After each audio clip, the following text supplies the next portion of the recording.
మీ నాన్నగారు వెళ్ళిపోతే తల్లి ఈ జిల్లాలో ప్రతి ఒక్కరూ ఏదో ఒక విధంగా నష్టపోయారమ్మా. కానీ ఒక బొత్స గారి కుటుంబం మాత్రము మీ నాన్నగారు వెళ్ళిపోయాక కుటుంబం మాత్రం పైకొచ్చిందమ్మా అని కూడా చెప్పారు.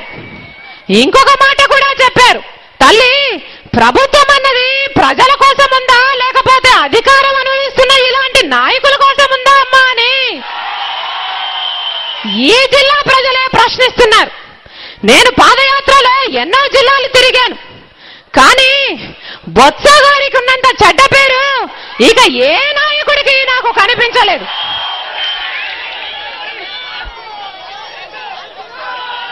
బొత్స గారు మన రాష్ట్రంలోనే అతిపెద్ద మాఫియా డాన్ అని, మన రాష్ట్రంలో మద్యం వ్యాపారంలో ఈయనకు మించిన వారే లేరని అందరికీ తెలిసిన విషయమే. మహాత్మా గాంధీ మాకు ఆదర్శమని చెప్పుకుంటూ ఒక మద్యం మాఫియా డాన్ ని తీసుకొచ్చి ఆ పార్టీకి రాష్ట్ర అధ్యక్షుడిగా చేశారు అంటే ఇక ఈ కాంగ్రెస్ పార్టీది గాంధీయవాదమా లేకపోతే బ్రాండీయవాదమా అని మేము ప్రశ్నించాము. ఒక మంత్రిగా ఉండి రాష్ట్ర కాంగ్రెస్ అధ్యక్షుడిగా ఉండి బెనామీ పేర్లతో మద్యం వ్యాపారం చేసుకోవడం తప్పు కాదా అని ప్రశ్నించాము. ఆ బెనామీ వ్యాపారాల మీద విచారణ చేస్తున్న అధికారులను బదిలీ చేయించడం తప్పు కాదా అని మేము ప్రశ్నించాము. ఈ ప్రశ్నలన్నీ విన్న బొత్స గారు చాలా భయపడిపోయారు. మేము అడుగుతున్న ఈ మాటలని పొరపాటున హైకమాండ్ ఢిల్లీ వాళ్ళు విన్నారటే ఇక బొత్స గారి పదవులు ఊడిపోవడం ఖాయమనుకున్నారా ఏమో. బొత్స గారు కంగారులో చాలా అర్థం లేని మాటలు మాట్లాడుతున్నారు.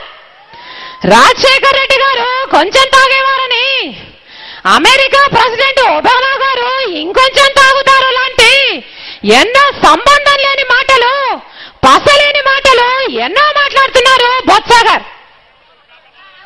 అయినా మద్యం వ్యాపారంలో మునిగి తేలుతున్న బొత్స గారు ఇలా కాకపోతే ఇంకెలా మాట్లాడతారు?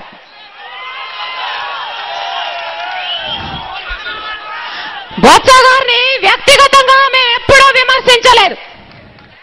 ఆయన అలవాట్ల గురించి కానీ ఆయన కుటుంబాన్ని గురించి కానీ మేము ఎప్పుడూ మాట్లాడలేదు. అది మా సంస్కారం.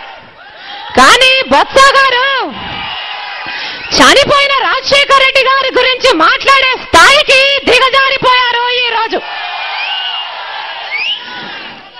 కొత్త నాయకులు వస్తే పాత నాయకుల్ని మర్చిపోవటము, కొత్త నాయకులు మంచి చేసుకోవడము, కొత్త నాయకుల్ని మంచి చేసుకోవడం కోసము పాత నాయకుల్ని తూలనాలడము బొత్స గారు లాంటి, ఉండవల్లి అనూర్ కుమార్ లాంటి, ఆనం బ్రదర్స్ లాంటి భజన బాజు సంస్కృతి అని మీ